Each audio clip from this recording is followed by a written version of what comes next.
Oke.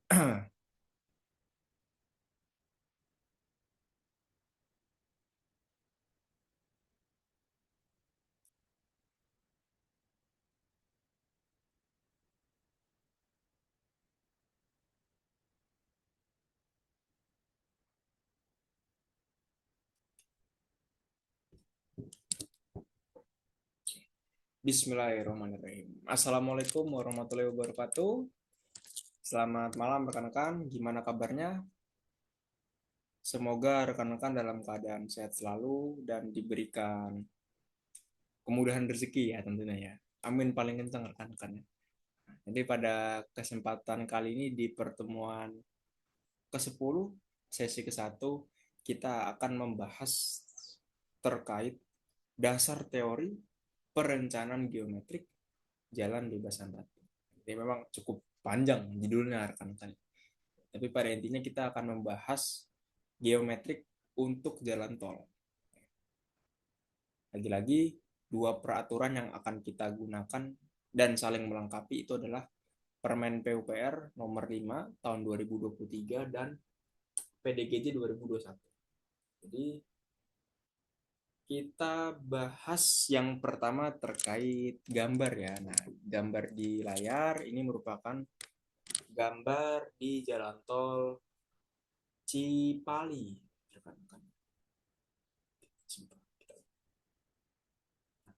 Jalan tol ini merupakan jalan tol di akses menuju Cipali ya, jalan tol Cikampek. Kita dapat lihat ya secara kasat mata di sini adalah geometriknya lurus dari bawah ke atas. Nah, ini lurus. Nggak ada beloknya, rekan-rekan. Pertanyaannya apakah boleh, rekan-rekan? Nah, muncul pertanyaan, kenapa nggak ada tikungan? Kenapa nggak ada turunan? Pertanyaan-pertanyaan seperti itu yang akan kita dapatkan masalahnya pada slide-slide berikutnya yang akan saya bahas. Rekan-rekan, dengan mengucap bismillah. Jadi, untuk pembahasan pertemuan 10 sesi 1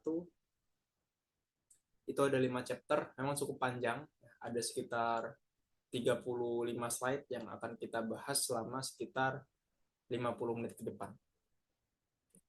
Yang pertama adalah hierarki peraturan di Indonesia. Yang kedua, proses konstruksi jalan bebas hambatan, sorry ya, ini masih tipe jalan bebas hambatan.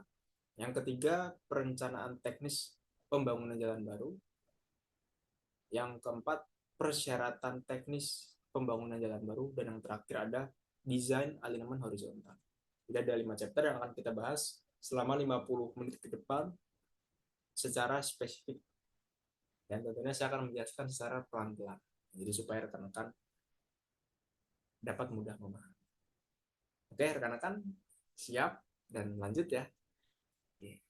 Chapter pertama, kita akan bahas terkait peraturan di Indonesia. Jadi mungkin sudah kita bahas di pertemuan sebelumnya, tapi saya tidak bosan-bosan untuk kita saling mengingatkan bahwasanya peraturan di Indonesia itu ada 7, sorry, ada 8 sampai 9 tingkatan. Yang paling tertinggi itu adalah Undang-Undang Dasar 1945 atau yang kita sebut UUD 45. Bukan ujung-ujungnya duit, bukan rekan-rekan, tapi Undang-Undang Dasar 1945. Lalu kemudian di bawah, setingkat di bawahnya ada yang namanya ketetapan MPR. Di bawahnya itu ada undang-undang. Di bawahnya lagi ada peraturan pengganti undang-undang atau Perpu. Di bawahnya lagi ada peraturan pemerintah atau PP. Di bawahnya lagi ada Perpres, peraturan presiden. Di bawahnya lagi peraturan menteri atau permen. Selanjutnya adalah surat edaran Direktorat Jenderal atau SE Ditjen. Dan yang terakhir, yang paling bawah itu adalah manual atau pedoman atau handbook atau SNI juga bisa. Nah, jadi rekan-rekan dapat dilihat ya, tertinggi itu membahas hal yang sangat umum. Ya, jadi kalau misalkan kita bicara di Undang-Undang Dasar, itu dia nggak bicara terkait panjang jalan berapa, lebar jalan berapa, itu nggak disebutkan. Tapi hanya dijelaskan hal yang sangat umum. Misalkan di Undang-Undang Dasar disebutkan bahwasanya hmm, tanah yang digunakan untuk kepentingan umum itu berhak dibebaskan. Itu hal yang sangat umum sekali kalau berkaitan dengan pembangunan jalan.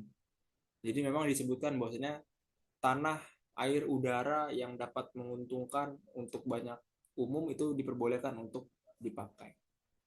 Jadi itu dasar bagi kita untuk menggusur rumah-rumah ya. Kasarnya seperti itu untuk membangun jalan tol karena di undang-undang disebutkan karena selagi untuk kepentingan umum itu boleh.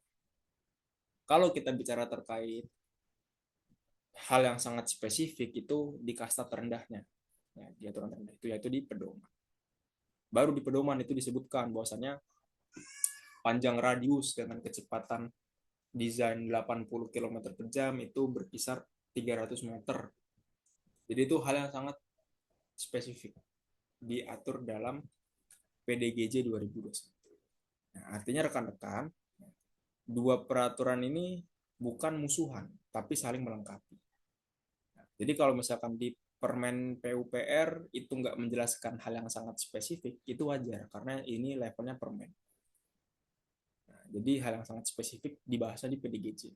Sebaliknya, kalau misalkan di PDGJ ada hal yang tidak disebutkan, rekan-rekan dapat mengacu di Permen PUPR.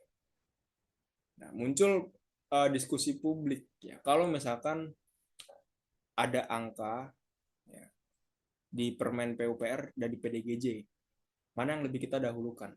Jadi misalkan ini misal ya, misalkan di Permen PUPR disebutkan bahwasannya untuk kecepatan desain jalan bebas hambatan itu misalkan 100. Tapi kalau di PDGJ itu ternyata 80. Nah, mana yang kita pakai? 80 apa 100? Nah, jawabannya adalah yang kita pakai adalah merupakan angka yang disebut dari Permen PUPR. Jadi yang kita lihat kedudukannya seperti apa. Nah, itu rekan-rekan ya, hal yang paling dasar artinya Permen PUPR dan PDGJ ini saling melengkapi. Jadi bukan bukan dua hal yang kita bandingkan, tidak. Jadi saling melengkapi. Nah, ini merupakan proses konstruksi jalan bebas hambatan. Nah, jadi semacam ada 4 fase rekan-rekan ya. Fase pertama ini adalah kondisi existing. Ya. Biasanya kalau jalan tol itu di Pulau Jawa itu biasanya bukit atau gunung.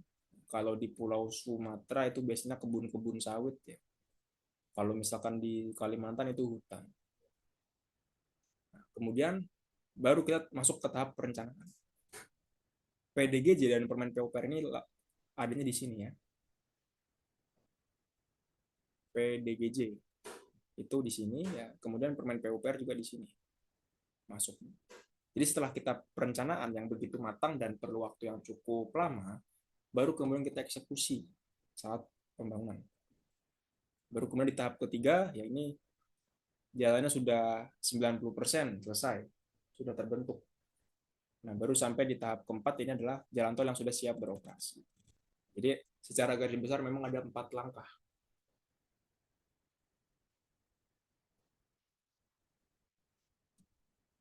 Nah, sebelum kita lanjut, mungkin saya beri waktu 1 menit bagi rekan-rekan yang ingin.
Oke, time is up. Waktu sudah habis 1 menit. Terima kasih bagi rekan-rekan yang sudah bertanya di kolom komentar. Terima kasih. Akan saya tampung dan akan saya jawab di 15 menit sebelum sesi kedua nanti mulai. Terima kasih rekan-rekan. Jadi sembari saya lanjut ya pada slide berikutnya, kita bicara terkait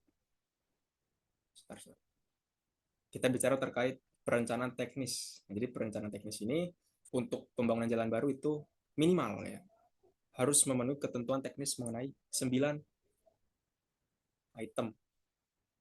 Cukup banyak rekan-rekan ya, ada rumaja-rumija, dimensi jalannya, lalu kemudian muatan sumbu terberat, kemudian geometriknya, lalu kemudian konstruksi, dan bangunan pelengkap jalan lainnya. Dan yang terakhir yang tidak kalah penting adalah kelestarian lingkungan hidupnya. Jadi di sini lingkungan itu sangat diperhitungkan. Kita bahas satu persatu rekan-rekan dari kesembilan hal tadi. Nah, yang pertama terkait rumaja, rumija, ruasja. Jadi rumaja itu merupakan singkatan dari ruang manfaat jalan. Lalu kemudian untuk rumija itu merupakan singkatan dari ruang milik jalan. Dan ruasja itu merupakan singkatan dari ruang pengawas jalan. Kita dapat lihat rekan-rekan ya bahwasannya di gambar ya ini merupakan salah satu ilustrasi ya jalan bebas hambatan dengan media yang direndahkan. Oke, nah ini contohnya mungkin di jalan tol Cipali ya. Ini ada media direndahkan. Jadi berbentuknya V di sini.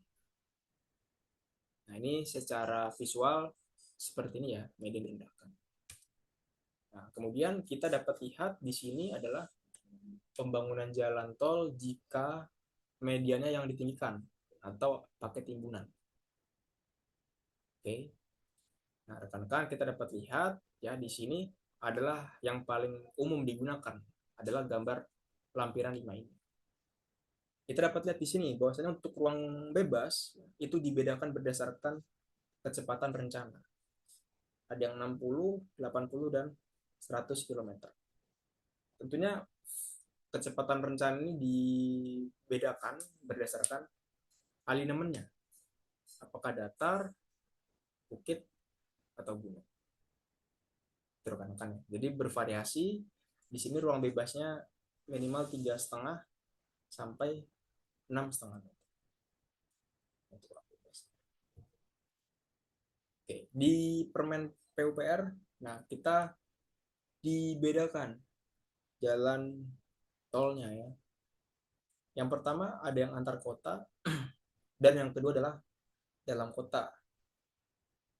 Karena kan dapat lihat di sini ya, untuk jalan tol antar kota itu bervariasi baik 8/2T, 6/2T atau 4/2T. Di sini kita bahas satu persatu ya rekan-rekan ya. Di sini adalah yang pertama adalah LHR design atau volumenya, volume desain. Ternyata di pedoman ini dibedakan berdasarkan alinemennya. Ya, ada alinemen datar, alinemen bukit dan alinemen gunung. Biasanya kalau misalkan kita konteksnya jalan tol pada umumnya itu adalah 4/2T biasanya. 4/2T. Tinggal kita sesuaikan apakah di antar kota atau di dalam kota. Cuman di sini variasinya adalah berkisar antara 75.000 sampai 78.000. Dan ini per hari rekan-rekan. Bukan per jam. Jadi satuannya adalah per hari. Lalu kemudian lebar jalur. Nah, untuk lebar jalur ini di permen sudah disebutkan bahwasanya untuk lebar jalur itu adalah 2x7 sampai 2x7,5. Ini didasarkan kecepatan desain. Oke. Nah, kecepatan desain ini dibedakan menjadi dua. Yang pertama adalah kurang dari 80 km per jam dan lebih dari 80 km per jam. Oke. Nah, biasanya kalau jalan bebas hambatan itu berkisar lebih dari 80 km per jam. Jadi yang paling normal itu adalah 7,5 meter pada masing-masing jalur. Kemudian untuk lebar bau luar, ya, artinya yang digunakan untuk bau darurat ya, untuk kendaraan darurat itu adalah untuk jalan bebas hambatan antar kota itu lebarnya 3 meter di semua tipe jalan. Nah, kalau untuk jalan bebas hambatan dalam kota itu hanya 2 meter. Hal ini cukup logis karena untuk jalan dalam kota itu keterbatasan lahan. Jadi memang dibuat hanya selebar 2 meter. Jadi ada selisih 1 meter rekan-rekan antara jalan dalam kota dan dalam luar kota. Selanjutnya kita akan bahas terkait median rekan-rekan ya. Nah untuk median ya ini dibedakan menjadi dua. Pertama median direndahkan, lalu kemudian median ditinggikan. Biasanya kita ambil rata, kita menggunakan median ditinggikan. Untuk median ditinggikan itu biasanya disesuaikan berdasarkan kecepatan desain. Kira-kira ada dua kategori, ya, kurang dari 80 km per jam dan lebih dari 80 km per jam. Misalkan kita ambil contoh ya, misalkan untuk kecepatan desain di atas 80 km per jam untuk jalan tol. Nah itu berarti median ditinggikan yang di tengah-tengah itu adalah 3,8 meter pemisahnya.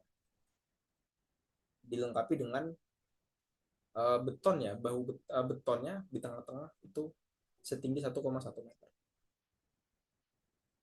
Itu untuk media. Kemudian untuk badan jalan ya itu disesuaikan berdasarkan kecepatan desainnya.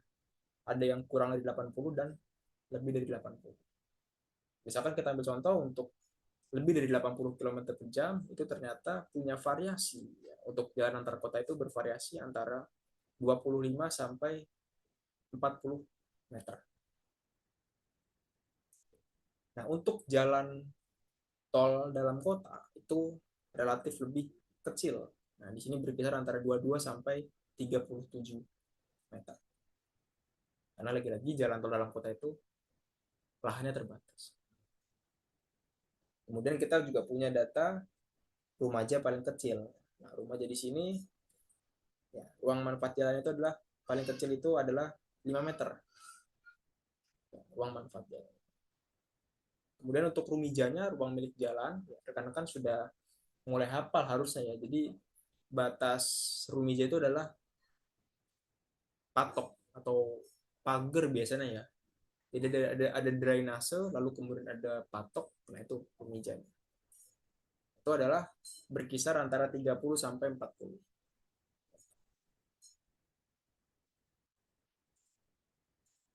Oke, nah, kemudian kita juga mendapatkan terkait kemiringan-kemiringan ya. Nah, misalkan untuk kemiringan normal perkerasan itu tipikal sama ya, sekitar 2 sampai 3%. Kemudian untuk elevasi ya, super elevasi itu 8% ya seperti biasa. Kemudian untuk jarak antar simpang tasi bidang atau ramp on ramp off ya. Artinya jarak antar exit tol karena ramp on ramp off itu digunakan untuk exit tol. Nah, itu jaraknya adalah 5 km. Jadi dalam jarak 5 km itu sebaiknya dilarang ada gerbang tol atau ramp on ramp off itu sebanyak dua. Jadi dalam 5 kilo itu harus ada satu untuk jaraknya jika diperlukan. Kemudian kita dapat lihat di sini untuk kelandaian alinemen. Nah, itu untuk yang paling besar itu adalah 6. Oke. Yang paling besar di datar itu adalah 4. Jadi berkisar 4 sampai 6. Kemudian untuk jenis perkerasan itu disesuaikan. Di sini ada pilihan bisa pakai aspal atau pakai beton. Oke, rekan-rekan. Nah, sebelum kita lanjut ya, saya beri waktu 1 menit bagi rekan-rekan yang ingin bertanya, dipersilakan tulis di kolom chat.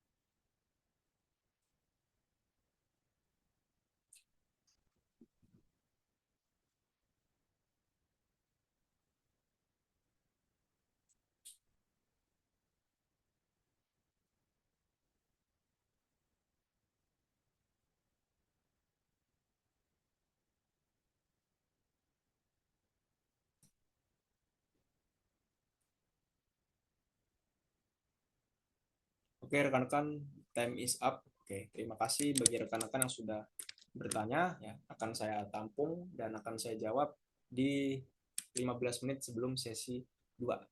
Jadi sembari saya izin lanjut terkait slide berikutnya. Oke, nah sekarang kita lihat di sini prosedur desain secara umum.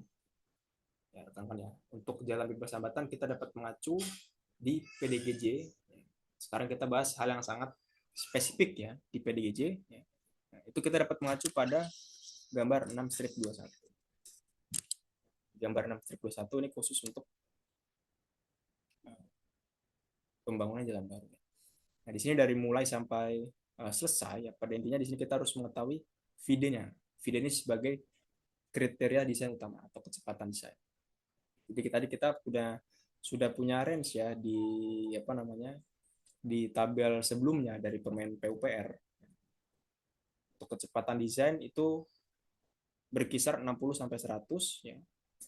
Kalau datar 80 sampai 120. Jadi cukup panjang. Untuk range-nya ada selisih 40. Nah, kalau untuk yang perkotaan itu berkisar 60 sampai 100. Oke. Rekan-rekan, jadi kalau kita lihat di PDGJ ya itu dia juga punya kriteria desain utama. Kita dapat lihat di tabel 5 strip 52. Kalau misalkan kita bandingkan dengan tabel milik permen tadi ya, ternyata di PDGJ itu dia JBH-nya menjadi satu. Ya, jadi JBH aja. Tadi kalau misalkan kita lihat di permen itu dia ada dua tipe ya. Yang antar kota dan dalam kota. Nah, jadi artinya rekan-rekan tabel 5 strip 2 dengan tabel sebelumnya ya, tabel yang ini. Nah, ini ya. Sorry. Ini itu rekan-rekan ambil angka paling besar dari peraturan menteri. Karena bagaimanapun juga ini PDGJ ya, dua level di bawah peraturan menteri. Jadi intinya saling melengkapi. Contoh ya, contoh kita bandingkan. Kita pertama untuk VD ya, kecepatan desain. Nah, untuk datar itu ternyata kalau menurut PDGJ itu adalah 80 sampai 120. Ya, untuk datar ya. Nah, sekarang kita cek di tabel milik permen tadi ya. Untuk datar ternyata kecepatan desain itu 80 sampai 120. Nah, itu betul. Nah, tapi di PDGJ tidak disebutkan itu untuk antar kota atau kota. Nah, kalau kota di sini adalah 60 sampai 100. Nah, jadi ada semacam gap di sini ya, ada selisih. Kemudian lagi, coba misalkan kita bicara terkait bukit ya. Bukit 70 sampai 110. Ya, bukit. Kita lihat di permen bukit. Nah, di bukit ini berbeda. Ternyata di sini 70 sampai 100. Nah, jadi ada kalau dibandingkan ada dua opsi ya. 70 sampai 100 milik permen atau 70 sampai 110 milik PTGJ. Nah, muncul pertanyaan pilih yang mana gitu ya. Nah, jawabannya adalah pilih dari tabel permen PUPR nomor 5 tahun 2000. Karena lagi-lagi levelnya di atas PDGJ. Jadi seperti itu ya rekan-rekan secara bayangannya. Jadi rekan-rekan dapat membandingkan dua tabel ini. Nah, jadi kalau misalkan di PDGJ nggak ada, kita cek di permen. Sebaliknya, kalau di permen yang nggak ada, berarti ada di PDGJ. Kira-kira seperti itu rekan-rekan ya untuk gambarannya.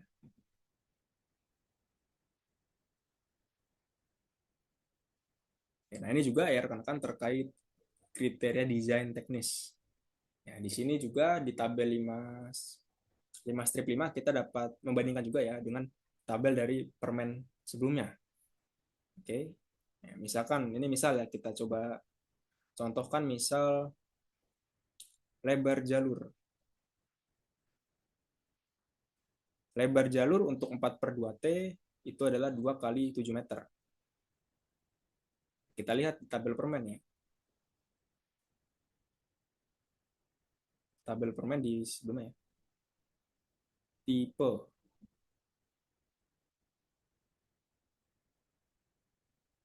Nah, kita lihat ya, di 4/2 T, nah itu ternyata sama ya, 2 kali 7 meter. Cuman kalau di sini kalau kurang dari 80 km per jam, nah, kalau misalkan lebih dari 80 km per jam kecepatan desainnya, maka harus 2 kali 7,5.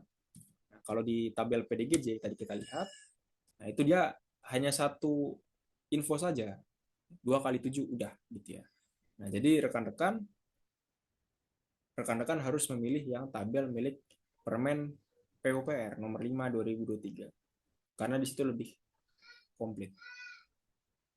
Oke, kira-kira seperti itu rekan-rekan ya. Kalau misalkan kita lihat tipikal di tabel 6/5 itu adalah rentang videonya adalah 80 sampai 120. Nah, kenapa dibuat rentang? Ya ini lagi-lagi untuk kemudian kita memilih nanti desain geometriknya. Nanti ada pengaruhnya dengan lengkung horizontal, kemudian panjang spiral, kemudian dengan tikungan full circle dan sebagainya.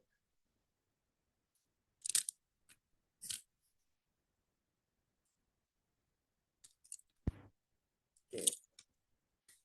Ini juga ya rekan-rekan ya, di sini di tabel 6/6 ini juga ada tipikal ya, tipikal untuk GBH ya. Tipikal. Nah, di sini untuk kecepatan desain. Nah, jadi lagi-lagi yang paling penting itu kecepatan desain. Ya, di sini didapatkan bahwasanya untuk medan datar itu adalah kecepatannya adalah memang 100 km per jam. Kalau misalkan untuk bukit cenderung lebih pelan ya karena memang harus hati-hati. Di sini berkisar 80 km per jam. Oke. Kemudian untuk apa lagi di sini? Untuk super elevasi ya, super elevasi ini di sini paling besar adalah 6% ya untuk di tikungan. Kemudian untuk R minimumnya itu adalah 200 meter. Untuk lengkung vertikal ya, vertikal itu berarti yang bentuknya seperti U ya, lengkung vertikal. Nah, ini berarti minimal 120 meter. Nah, di sini panjang bagian lurus paling panjang adalah 2,5 km. Jadi kalau misalkan bikin jalan tol ya ada kemungkinan dibuat lurus aja itu boleh dengan catatan maksimum adalah 2,5 km. Lagi-lagi juga rekan-rekan ya di sini untuk lebar jalur itu tipikalnya 3,6, ya, bahunya 2,5. Ya. Kemudian untuk lebar medianya 3,8, saluran bentuk V untuk drainase 1,5, untuk kelandaian melintang itu sekitar 2%, untuk rumajanya itu paling kecil 28. Oke, jadi perbedaan kontras antara PDGJ 2021 dengan Permen PUPR nomor 5 tahun 2023 secara kontras untuk jalan bebas hambatan itu ada di tipenya. Kalau di PDGJ ini nggak disebutkan angka-angka ini untuk jalan tol antar kota, apakah jalan tol antar kota, perkotaan. Kalau di Permen itu sudah dipisah antara jalan tol dalam kota dan jalan tol perkotaan. Oke, jadi sebelum kita bahas terkait desain alinaman horizontal, ya, jadi saya berikan waktu selama 1 menit ya bagi rekan-rekan yang ingin bertanya, dipersilakan tulis di kolom.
Oke, terima kasih bagi rekan-rekan atas pertanyaannya. Akan saya tampung dan akan saya balas di sesi 15 menit sebelum sesi kedua nanti. Terima kasih atas pertanyaannya. Oke, nah jadi setelah tadi kita bahas terkait hal-hal yang bersifat teknis dan spesifik rekan-rekan ya. Selanjutnya kita akan membahas terkait desain alignment horizontal. Nah, jadi seharusnya rekan-rekan sudah mulai hafal ya karena angka-angka ini sudah saya sebut di desain jalan antar kota dan jalan perkotaan. Jadi harusnya rekan-rekan sudah mulai hafal ya. Tapi nggak apa-apa, rekan-rekan saya coba jelaskan kembali ya secara perlahan bahwasanya untuk desain alignment horizontal yaitu kita mengacu ke gambar 6-14. Oke. Nah, di gambar 6-14 kalau misalkan kita lihat dari mulai sampai ke akhir ya, nah itu memang cukup panjang perjalanan. Tapi kita tidak membahas terkait langkah-langkah mendesain step by step. Nah, jadi kita memang fokusnya ke hal-hal teknis yang berkaitan dengan angka ketetapan. Dapat dari mana sih? Gitu, yang paling penting. Mendesain kalau menurut pendapat saya nggak begitu sulit semenjak adanya BIM ya. Jadi BIM itu tinggal memodelkan. Yang paling susah adalah menginputnya. Angkanya berapa nih? Nah, itu harus didasarkan dari teori di pedoman.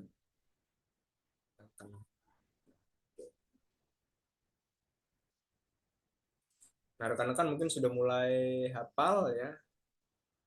Untuk desain alignment horizontal, yang pertama itu adalah jarak pandang henti atau JPH. Untuk JPH ini dibedakan berdasarkan dua jenis kendaraan.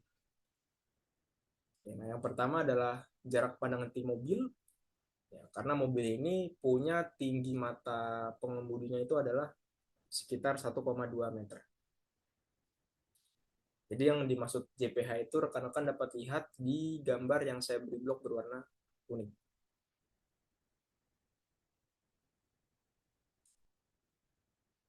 Oke. Jadi di gambar yang saya beri blok berwarna kuning itu adalah jarak pandang. Jadi secara mudahnya JPH itu adalah jarak dari mata pengemudi sampai melihat depan kendaraannya.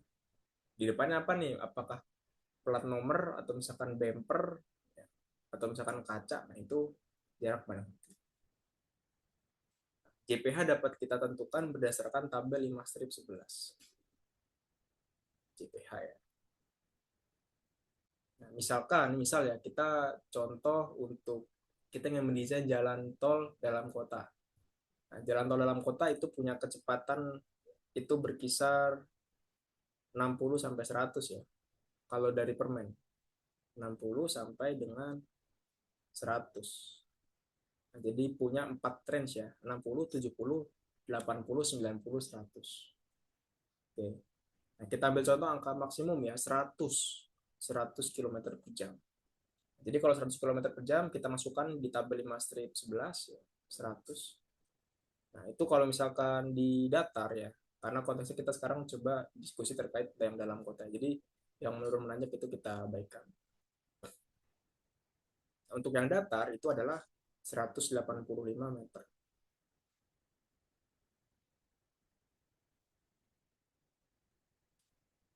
Oke, rekan-rekan, 185 meter. Nah, berarti kalau misalkan seumpama setelah kita plotting nggak ketemu gitu ya, di plotting pakai BIM gitu ya, Karib nggak ketemu nih di angka 185 gitu ya. Caranya seperti apa gitu ya. Nah, langkah berikutnya adalah kita menurunkan kecepatan di sana. Karena lagi-lagi di permen itu dibuatlah range dan range-nya cukup besar ya. Maksimum 60, maksimum 100 dan minimum adalah 60. Jadi tinggal kita pilih saja. Ya, disesuaikan dengan kondisi existing. Dan tentunya pasti yang paling efisien pembangunan. Baik dari biaya, mutu, dan waktu. Itu untuk mobil rekan-rekan. Kemudian untuk truk, ya, untuk truk dibedakan karena untuk truk itu tinggi mata pengemudinya adalah 2,4 meter. Jadi beda dengan jalan mobil ya. Kalau untuk mobil itu tingginya 1,2, Kalau untuk truk itu adalah 2,4 meter. Jadi hampir punya selisih 2 kali lipat. Kan. Untuk menentukannya, kita dapat menggunakan tabel 5 strip 12. Untuk truk ya. Nah, tadi misalkan kita punya kecepatan desain, ya, ini misal contoh ya, di angka 100. Oke. Nah, kita pakai yang normal ya, karena nggak ada tanjakan turunan. Nah, berarti untuk truk itu sepanjang 205 meter jarak pandang hentinya. Kalau kita bandingkan dengan mobil, ya, kalau mobil tadi 185, sedangkan truk 200 meter. Jadi artinya truk itu memang perlu jarak lebih panjang untuk melakukan pemberhentian. Itu rekan-rekan ya, terkait jarak pandang henti, atau notasinya adalah JPH. Oke. Nah, selanjutnya kita akan membahas terkait jarak pandang mendahului atau JPM. JPM ini kita dapat lihat secara visual di gambar 5 strip 11. Gambar 5 strip 11 ini, ya, misalkan kita punya satu jalur, ya, kemudian punya satu arah ya, misalkan semua serentak ke arah A. Ya, nah, misalkan kita coret ya, jadi semua ke arah A. Misalkan saya ada di posisi mobil A, di lajur tengah ya, di lajur kedua. Kemudian kita terburu-buru nih, kita buru-buru banget. Nah, terus kemudian di depan kita ada mobil yang lama banget. Kita sampai kesel gitu ya. Ini kok mobil lama banget. Gitu. Jadi kalau mau cepet nyampe, mau kamu kita harus menyalip. Mobil A menyalip, cuman naasnya di depan kita ada mobil B di sini ya. Sorry, di sini. Di depan. Jadi artinya ada spare jarak ya dari waktu ini ke buntut mobil belakang. Nah, ini yang dimaksud dengan jarak pandang mendahului atau JPM. Kalau misalkan kita lihat berdasarkan kecepatan desain itu adalah, misalkan ya, angkanya adalah 100 di sini.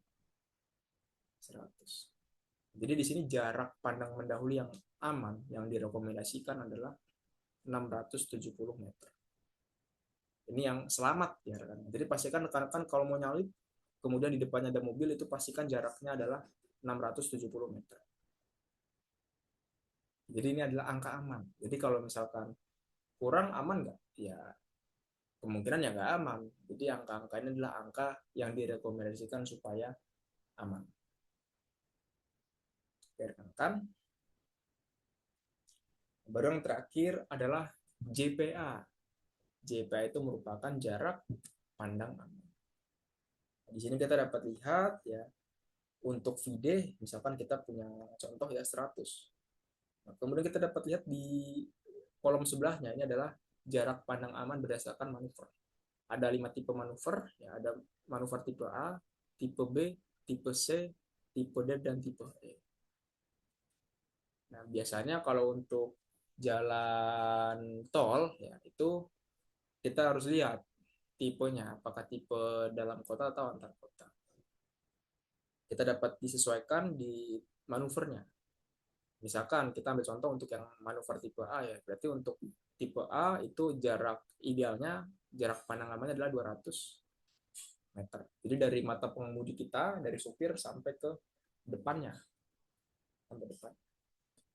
Itu paling tidak harus 200 meter.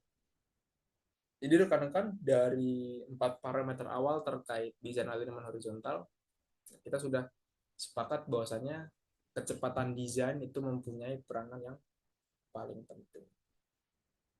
Itu terkait jarak pandang aman. Selanjutnya kita akan bahas jalan bebas hambatan jika seumpama dikaitkan di belokan ya. Kalau rekan-rekan ingin mendesain jalan tol, ada tikungannya, pastikan rekan-rekan harus memikirkan ruang bebas samping di tikungan. Nah, visualisasinya dapat rekan-rekan lihat di gambar 5 strip 12. Di gambar 5 strip 12 ini, ya, nah misalkan rekan-rekan kita punya 2 titik ya, titik A dan titik B. Misalkan kendaraan dari titik A, ya, supaya aman kita harus dapat melihat ya di depan kita ada apa, itu rekan-rekan. Sehingga yang dimaksud ruang bebas samping itu adalah yang saya beri blok berwarna biru. Jadi kalau yang di blok warna biru ini ada pohon misalnya, nah itu nanti akan menghalangi menghalangi jarak pandang pengemudi. Nah, kalau misalkan kita ingin tahu kira-kira ruang bebasnya berapa sih, gitu ya. Nah, kita dapat mengacu di gambar 5 strip 13. Di gambar 5 strip 13 ini kita dapat menentukan ya, jarak bebas sampingnya ya, itu berdasarkan dua parameter sebelumnya yang sudah kita cari. Yang pertama adalah jarak pandang amannya, lalu kemudian adalah jarak pandang hentinya. Oke, rekan-rekan. Jadi misalkan tadi kita punya jarak pandang itu sepanjang 200 meter. Kemudian untuk jarak pandang hentinya, tadi kita punya data hasil sebesar 200. Oke, nah 200. Jadi kita dapat lihat di sini untuk 200 meter kita tarik sampai garis 200 meter ya. Nah, jadi ternyata kita lihat tarik nggak ketemu gitu. Tinggal kita tarik garis ke sebelah kiri. Jadi sehingga untuk ruang bebas sampingnya itu paling tidak berkisar 15 meter. Jadi kira-kira seperti itu. Kemudian penting juga bagi kita untuk membuat pelebaran tikungan. Jadi kalau misalkan kita buat jalan lurus itu lebarnya 3,5 meter. Nah, kalau misalkan kita buat tikungan, nah itu harus dibuat sedikit lebih lebar. Seperti visualnya dapat rekan-rekan lihat di gambar 523 yang saya beri blok berwarna hijau. Oke. Nah, untuk menentukan berapa sih lebar yang harus tikungan yang harus kita lebarin itu berapa lebarnya. Kita dapat melihat di tabel 5 strip 43. Di tabel 5 strip 43 ini kita sesuaikan berdasarkan radius. Oke, nah misalkan tadi kita sudah didapatkan bahwasannya untuk radiusnya itu berkisar 200 ya. Jadi tinggal kita masukkan saja 200 meter. Nah, sehingga kita dapat lihat untuk pelebarannya itu adalah 0,35 meter atau sekitar 35 cm. Jadi pelebaran yang diberi blok warna hijau itu adalah 35 cm. Jadi rekan-rekan pastikan untuk melebarkan sedikit di area tikungan supaya untuk mempermudah manuver truk panjang ya, truk trailer, truk tronton. Berikutnya adalah panjang bagian lurus. Nah, ini sedikit kontroversi di berbagai forum ya. Kita dapat tahu bahwasanya jalan tol Cipali itu lurus terus, rawan kecelakaan karena terlalu panjang lurusannya. Gitu. Padahal kalau kita mengacu di PDGJ, ternyata lurus terus itu diperbolehkan. Tapi dengan catatan ada maksimum. Maksimum adalah 2,5 kilometer. Jadi kalau misalkan dari titik A ke titik B ya, kita buat bener-bener lurus. Lurus saja, nggak ada radius gitu. Boleh apa enggak? Jawabannya adalah boleh dengan catatan maksimum 2,5 kilo. Berarti setelah 2,5 kilo harus dibelokkan radiusnya. Entah radiusnya curam atau tidak curam. Atau misalkan kalau kita lihat di persamaan ya yang saya beri blok warna kuning itu ada rumus ya. Jadi LL itu harus kurang dari 2,5 menit kali VD. Jadi lagi-lagi di sini kita harus menentukan VD secara cermat. Jadi kita punya data misalkan untuk jalan dalam kota yaitu 60 km per jam sampai 100 km per jam. Jadi tinggal kita katrol saja, tinggal kita sesuaikan ya, mau berapa. Jadi tinggal kita pilih berdasarkan keputusan terbaiknya. Oke. Nah, selanjutnya kita bahas terkait radius. Nah, radius ini kalau kita lihat di gambar 5 strip 18 itu adalah yang saya arsir berwarna kuning. Nah, itu adalah radius.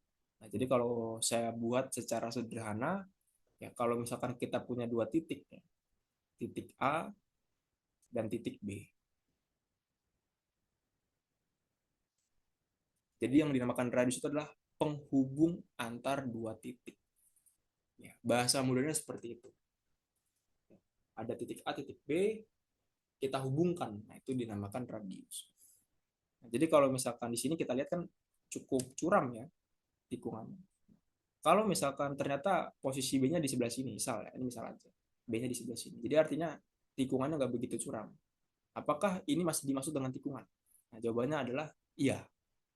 Selagi ada radius, selagi ada belokan sedikit, ya itu termasuk tikungan. Kalau misalkan kita lihat ya di pedoman, radius itu merupakan bahasa yang dibuat oleh PDGJ tahun 97. Kalau misalkan kita bandingkan dengan PDGJ 2021, ya, nah itu sekarang bahasanya diganti menjadi lengkung horizontal. Ya, jadi punya makna yang sama, tinggal dibedakan apa namanya istilahnya saja. Oke, kan? Nah, di lengkung horizontal, kalau kita mengacu di tabel 5 strip 18, nah itu kita dapat lihat ya, misalkan kita tadi punya data di jalan tol dalam kota ya, nah itu VD-nya adalah 100. Oke, nah kita dapat lihat di sini untuk R minimum ya, kalau konteks jalan tol dalam kota itu biasanya yang maksimum 4%. Oke, 4%.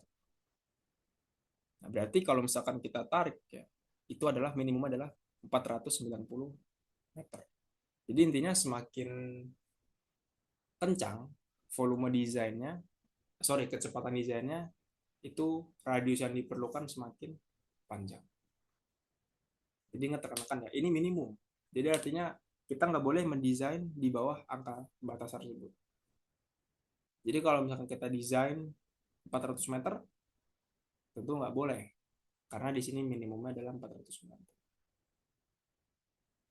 Nah, itu adalah yang minimum. Nah, selanjutnya kita bahas yang maksimumnya.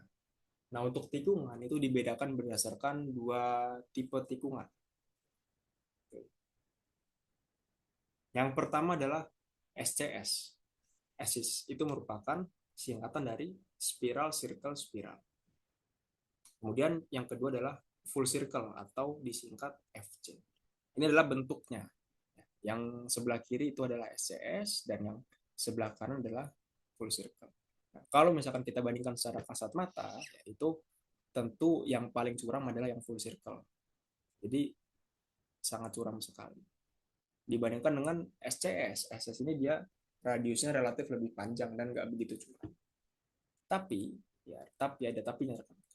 Full circle ini jauh lebih aman dibandingkan dengan SCS. Nah, karena kendaraan yang lewat tikungan full circle otomatis harus menurunkan kecepatannya. Oke, dibandingkan dengan SCS. SCS ini kan karena nggak curam ya, jadi orang-orang relatif kecepatannya sama atau bahkan lebih besar. Jadi ada kemungkinan kecelakaan lebih besar di tikungan SCS.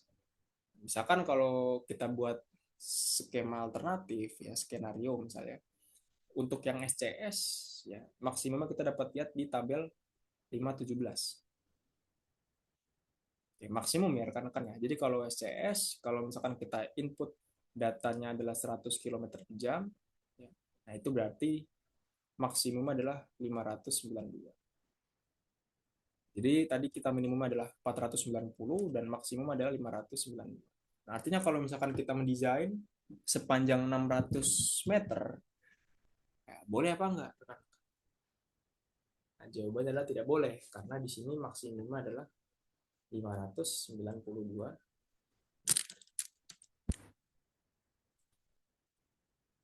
Nah, ini untuk yang SCS. Kemudian kita lihat yang full circle.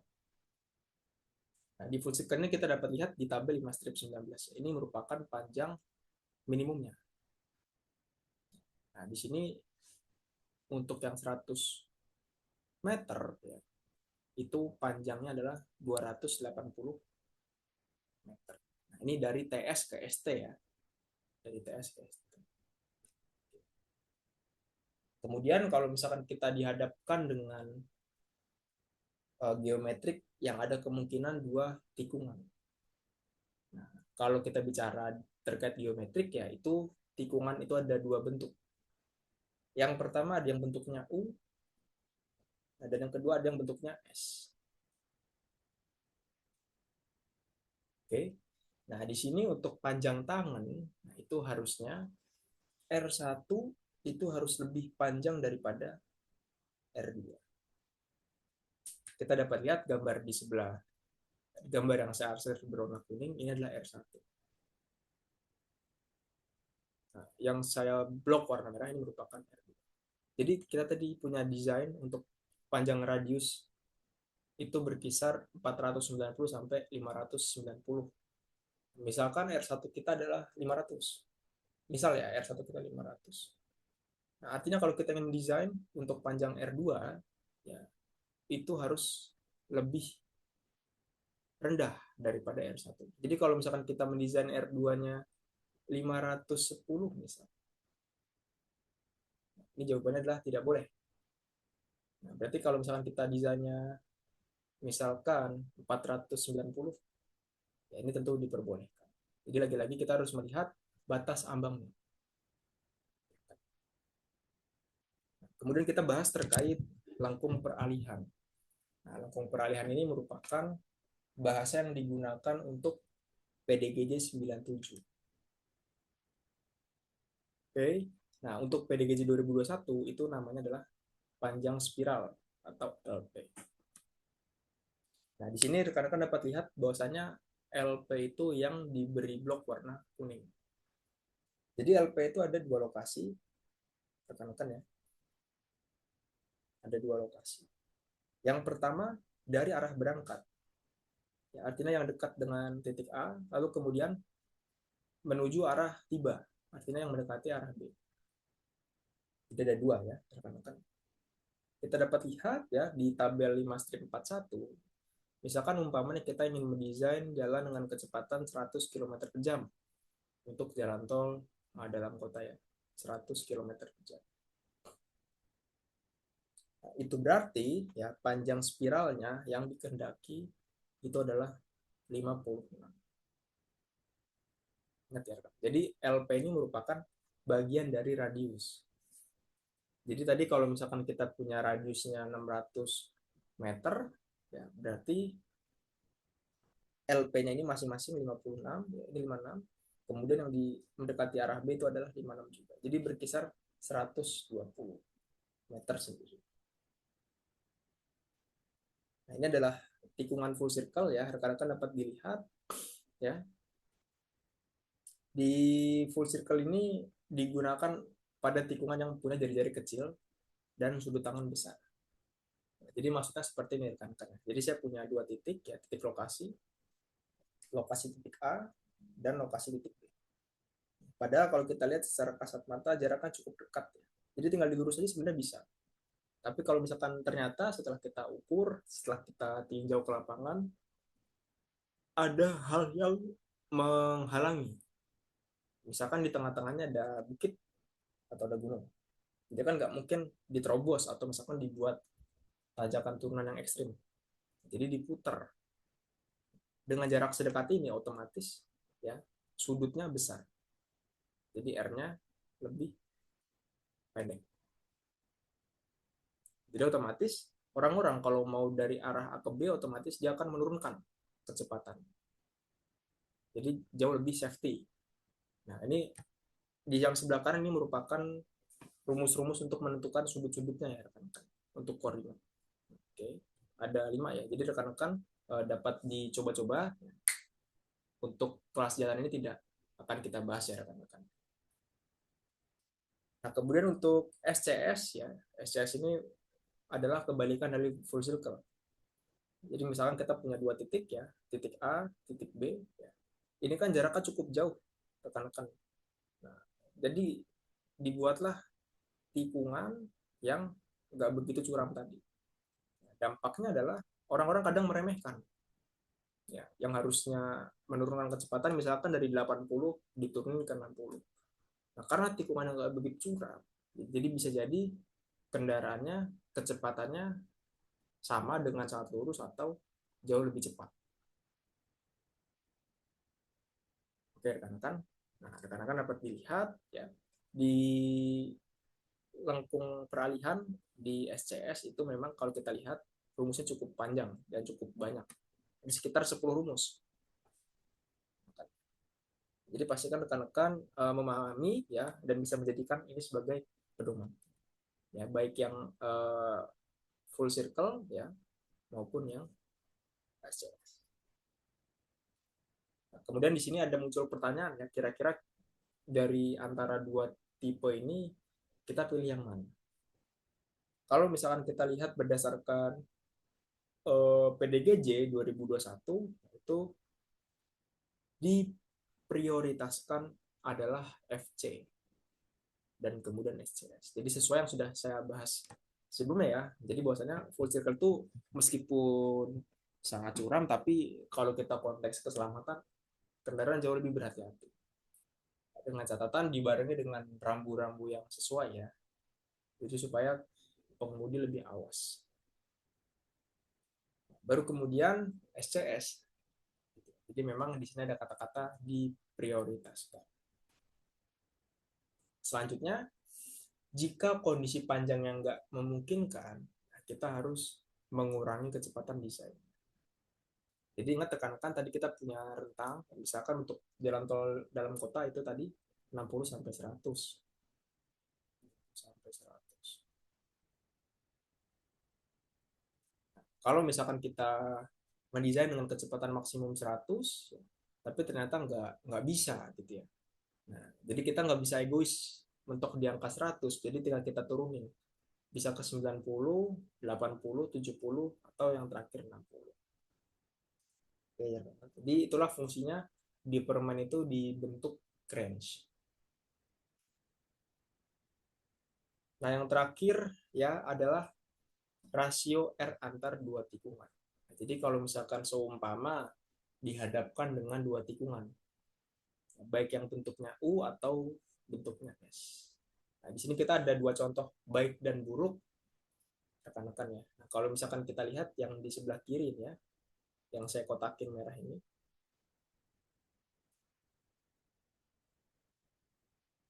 Oke, nah ini adalah contoh buruk. Oke. Kita dapat lihat ya di gambar yang saya beri blok berwarna kuning. Nah, ini dari R1 ke R2 itu dia langsung. Ya. Baik yang U maupun yang S. Ini langsung. Nah, ini yang tidak boleh. Sedangkan yang diperbolehkan itu adalah gambar yang di sebelah kanan. Ya. Yang saya checklistin ya. Nah, untuk yang U itu ternyata harus dibeli jarak. Dari R1 kemudian dibuat lurus terlebih dahulu, baru ke R2. Pun juga dengan yang S. Jadi setelah R1 lebih panjang, ya, kita buat jeda dulu, baru kemudian kita belok kembali. Kalau kita mengacu di PDGJ itu minimal 20 meter. Nah, pertanyaan kenapa 20 meter? Karena kan dapat disimak ya bahwasanya jauh sebelum kita mendesain biometrik kita harus mengetahui terlebih dahulu kendaraan rencana. Jadi artinya kendaraan yang memungkinkan lewat di situ apa? Nah, kita ambil kalau untuk jalan tol itu adalah kendaraan truk tronton yang punya panjang 18 meter. Yang punya 6 sumbu atau 6 as yang panjang banget itu. Jadi angka minimal 20 meter itu supaya truk tronton 18 meter itu bisa lurus baru belok. Nah, jadi kalau misalkan kita bayangkan ya ada truk tronton 18 meter lewat tikungan U. Nah, kalau misalkan nggak ada rasio R, nggak ada lurusan, itu pasti dia nggak akan bisa belok. Ya, artinya kepalanya di sini, ya, kemudian muatannya nggak bisa lurus. Jadi pasti entah terguling atau tumpah atau menabrak gitu. Tapi kalau misalkan dibuat pelurusan terlebih dahulu, nah itu dia jauh lebih aman. Jadi artinya kepalanya sudah lurus mau belok, nah kemudian muatannya sudah lurus. Hal itu berlaku pada tikungan U dan tikungan S. Oke, kita coba buka sesi Q&A selama 1 menit ya. Jadi bagi rekan-rekan yang belum jelas, silakan tulis di kolom chat ya. Sembari saya izin minum rekan-rekan.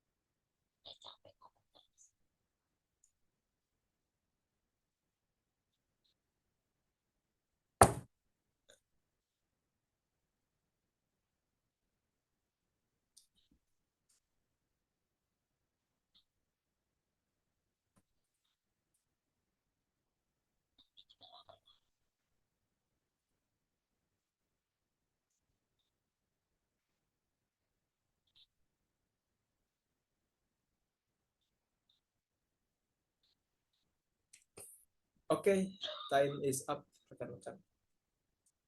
Terima kasih bagi rekan-rekan yang sudah bertanya di kolom Zoom atau kolom YouTube. Dari saya cukup sekian. Ya, jadi terima kasih bagi rekan-rekan yang sudah menyimak sampai akhir. Saya akhiri. Wassalamualaikum warahmatullahi wabarakatuh. Sampai bertemu di sesi berikutnya. See you.